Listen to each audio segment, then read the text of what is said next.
Praise the Lord. प्रभूची स्तुती असो. आजच्या मननाकरिताचं वचन आहे उपदेशकाचा 5वा अध्याय आणि याचं 10वं वचन, जे असं म्हणतं, ज्याला पैसा प्रिय वाटतो त्याची पैशाने तृप्ती होत नाही. जो विपुल धनाचा लोभ धरितो त्याला काही लाभ घडत नाही, हेही व्यर्थ.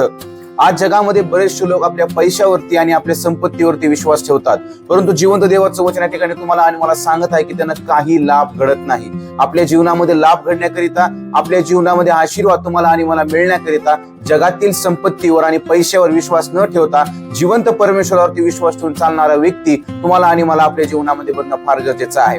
पैशावरती विश्वास ठेवण्याच्या द्वारे, जगातील संपत्तीवर विश्वास ठेवण्याच्या द्वारे आपल्या जीवनाचा नाश होऊ शकतो, परंतु त्या जिवंत देवावरती विश्वास ठेवून आपल्या जीवनामध्ये चालण्याच्या द्वारे आपले जीवन आशीर्वादित होणार आहे. म्हणून आजच्या दिवसामध्ये जगातील संपत्तीवर आणि पैशावर विश्वास न ठेवता देवाच्या मागे चालणारे व्यक्ती आपल्या जीवनामध्ये बनवूया आणि आशीर्वादित जीवन आपलं करून घेऊया. देव बाप करो ह्या वचनांद्वारे तुम्हाला आणि मला आशीर्वाद प्राप्त हो. आमेन.